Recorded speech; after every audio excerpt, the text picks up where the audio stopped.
we've already said that Kyle Shanahan is the organization, the face of the organization.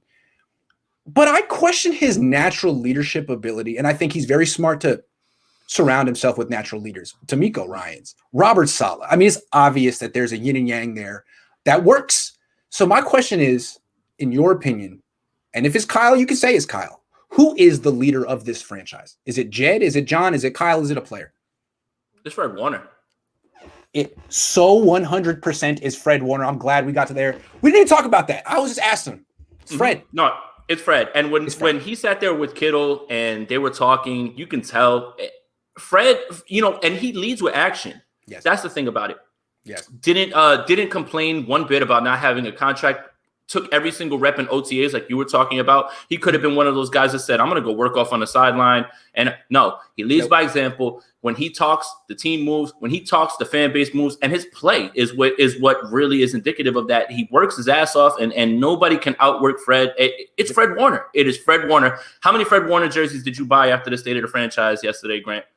I don't buy jerseys, but if I did and I was a kid, I would want a Fred Warner jersey. I like the way, like, he's not even signed to his extension, and he's sitting there like, don't worry about it. This is my team. I'll be here, and I'm gonna sign myself. Right, yeah. And that's the thing is no one's fretting about Fred.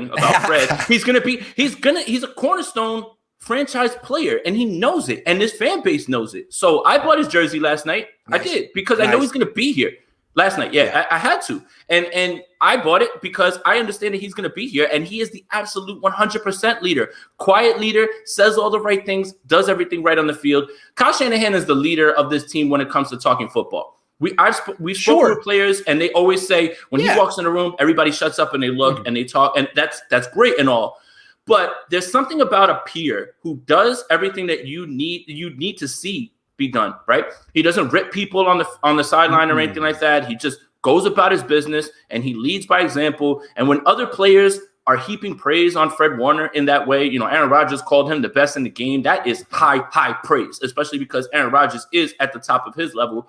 So it is Fred Warner. For me, it's Fred Warner, and it's more about how he leads without any sort of outlandishness. Like, Richard Sherman's a leader, right? When he was on his team. But Richard Sherman was way more outspoken. He just had a different style. Yes. So now that has been passed on to somebody. Fred Warner now leads his team with a quiet confidence of come in, do your job, work as hard as I do. It's Fred Warner. He has taken ownership of this team in a way I haven't seen a 49ers player do since Frank Gore. I mean, even Joe Staley, Joe Staley deferred to Frank Gore for years because you had to. It was Frank freaking Gore. Now, Gore made himself the leader of the team before when I was in freaking college and high school. But that's the way I see it. I mean, Frank Gore could talk for that team no matter what on any issue, offense, defense, big picture. So can Fred. And when Fred was sitting there last night being like, this is why we're going to be good. This is what you need to know about D'Amico Ryans. I mean, he has complete license to talk about anything he wants. And it's so like, it means more to him to be a 49er than it appears to mean to anyone else on the team. I'm not trying to single anyone out. Like they don't want it enough. It's just really refreshing to see a kid be a throwback like that. I mean, most of these guys are mercenaries now.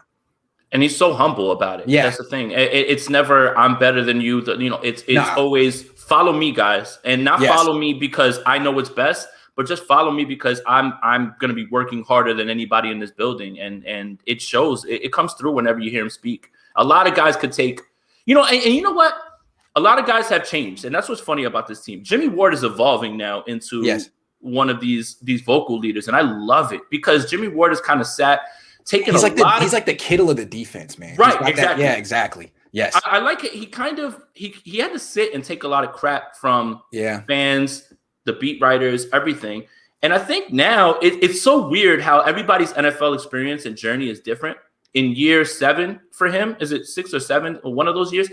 He looks like he's out of his cocoon now. Like that's it. Like now he's just like, now he's the person that I don't know if he thought he could be. Yeah, he's perfect now. Like and that's what's funny about it. But it's always been Fred. He just walked in. I'm the man, and I'm not the man because I'm better than you or anything like that. I'm the man because I'm here to work, and you're just gonna follow my lead because it's by example. Yeah, I really, really respect what he's doing. It's tremendous. He's the leader of the team. And remember, like, he wasn't the leader of the team when they went to the Super Bowl. He could have been. It was his second year. Richard Sherman was a dominating personality. Buckner had been on the team longer. Bosa was very influential. Joe Staley was still here. Emmanuel Sanders was still here. All those guys were gone last year. And if it wasn't for Fred Warner, this team would have had no direction. So he might have gotten Robert Saleh hired with the Jets. He's a very, very important person. I'm not nothing against Robert Saleh, but this Fred Warner guy is truly special. And last thing I want to say is eventually it should be Trey Lance.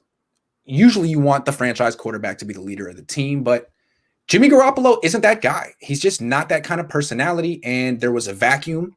Honestly, the head coach isn't that kind of a guy. It's a very interesting team.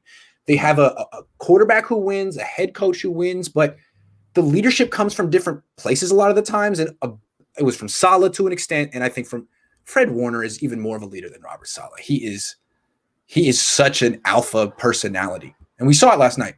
Like, and quite confident. I'm saying the state of the franchise better than anyone else. That's it. Yeah. Honestly, we could have probably did the state of the franchise a little bit. No. It was good. No, Kiana Martin ran that perfectly. She's amazing. I love Kiana Martin. Yeah. She's great at her job.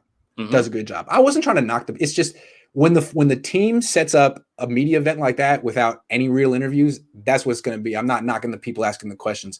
It's when the team picks who asks the questions. That's what happens. I'm sure they even pick the questions too. That's part of the thing. That's part of the thing that I was disappointed about, because when you remember how it happened before, they had Peter Schrager, they had the guys on the stage. It was live questions. There was a little bit more atmosphere. But when you say, hey, we're going to pre-record this, here's the questions, I can edit this however I want to edit it, kind of loses its luster. And the fact that they could go through an entire state of the franchise 2 months after making the biggest trade in franchise and history, not have Trey Lance on it. Why wouldn't you mention him? You should be proud of him. What was that? You know what that is. I honestly they're not trying to drum it up any more than it's already already happening. Grant, I'm going to say this. I'm glad that I was able to take a week off last week. You know, I went to a Yankee game. That's not I didn't tell you, hey, I need a week off. I went to go watch the terrible Yankees play baseball. But dude, the Jimmy and Lance stuff is already it's run its course already, and we haven't even gotten to training camp. It's like people are just regurgitating the same things over and over. Literally, no one has any sort of new point on either side. Thank God for the state of the franchise, man. Thank God for this fine, because what else we have talked about today? It's just I don't want to. I was going to call you and be like, man, you want to take the week off again? Listen, because I had tickets to the game today, and it got rained out. Thank God. But here's the thing: here's the problem. I'm not trying to police what people want to discuss and argue about or anything like that. My thing is when you've hit the ceiling on what you can say, there is nothing more that can be said on either side, pro Jimmy or pro Lance. There's nothing more, nothing. Yeah, because there's nothing else to talk about. It's enough. It is enough already. Please, guys, put the swords down, and we'll get back to this when camp starts. Wait for another Trey Lance great OTA report before you do something. People are citing stats from 2019 with Jimmy Garoppolo. People are citing what's going on with Trey Lance's workout videos. Dude, nothing has changed yet. Relax. Sorry. Sports content creators down bad this time of year. Woo, very bad. Josh says your favorite fan, Jimmy Ward, posted the "Do you consider me a safety?" on his Instagram story hours ago. Is he annoyed with how he's being used?